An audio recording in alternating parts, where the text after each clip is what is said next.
King Solomon, however, loved many foreign women besides Pharaoh's daughter: Moabites, Ammonites, Edomites, Sidonians, and Hittites.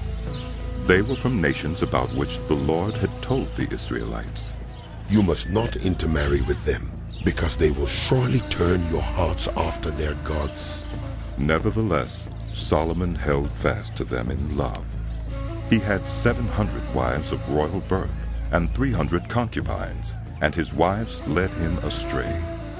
As Solomon grew old, his wives turned his heart after other gods, and his heart was not fully devoted to the Lord his God, as the heart of David his father had been.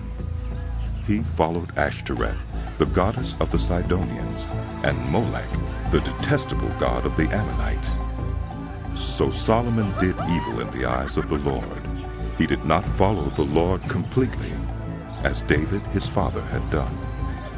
On a hill east of Jerusalem, Solomon built a high place for Chemosh, the detestable god of Moab, and for Molech, the detestable god of the Ammonites.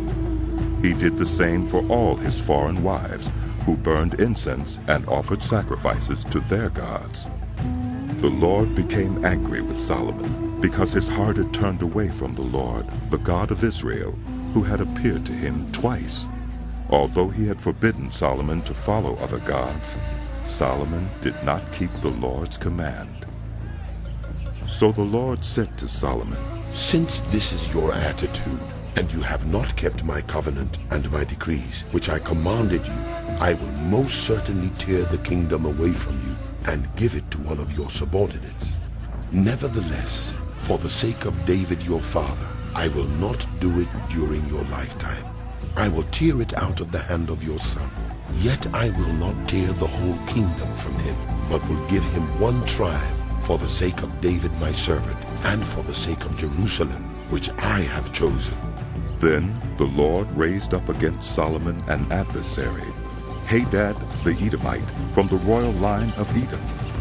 Earlier, when David was fighting with Edom, Joab, the commander of the army, who had gone up to bury the dead, had struck down all the men in Edom. Joab and all the Israelites stayed there for 6 months, until they had destroyed all the men in Edom. But Hadad, still only a boy, fled to Egypt with some Edomite officials who had served his father. They set out from Midian and went to Paran.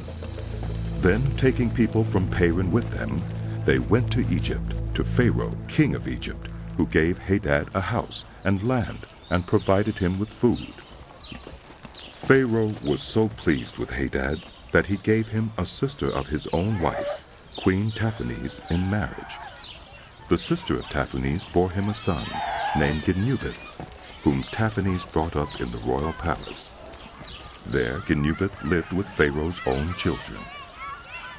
While he was in Egypt, Hadad heard that David rested with his ancestors, and that Joab, the commander of the army, was also dead.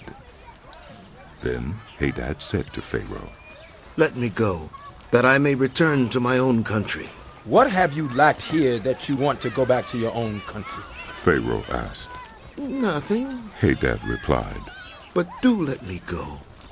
And God raised up against Solomon another adversary, Rezon, son of Eliada, who had fled from his master Hadadezer, king of Zobah. When David destroyed Zobah's army, Rezon gathered a band of men around him and became their leader. They went to Damascus, where they settled and took control. Rezon was Israel's adversary as long as Solomon lived, adding to the trouble caused by Hadad. So Rezon ruled in Aram and was hostile toward Israel. Also Jeroboam, son of Nebat, rebelled against the king. He was one of Solomon's officials, an Ephraimite from Zeradah, and his mother was a widow named Zeruiah. Here is the account of how he rebelled against the king. Solomon had built the terraces and had filled in the gap in the wall of the city of David, his father.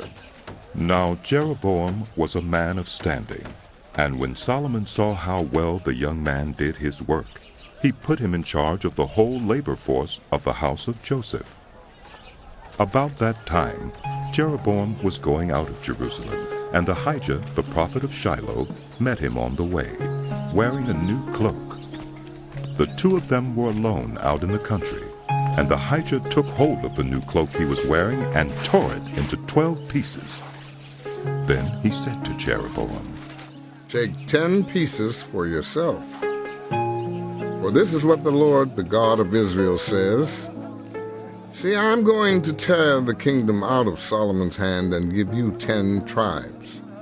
But for the sake of my servant David and the city of Jerusalem, which I have chosen out of all the tribes of Israel, he will have 1 tribe. I will do this because they have forsaken me and worshipped Ashtoreth, the goddess of the Sidonians, Chemosh, the god of the Moabites, and Molech, the god of the Ammonites, and have not walked in obedience to me, nor done what is right in my eyes, nor kept my decrees and laws, as David, Solomon's father, did. But I will not take the whole kingdom out of Solomon's hand. I have made him ruler all the days of his life for the sake of David, my servant, whom I chose and who obeyed my commands and decrees. I will take the kingdom from his son's hands and give you 10 tribes. I will give 1 tribe to his son, so that David, my servant, may always have a lamp before me in Jerusalem, the city where I chose to put my name. However, as for you, I will take you, and you will rule over all that your heart desires. You will be king over Israel.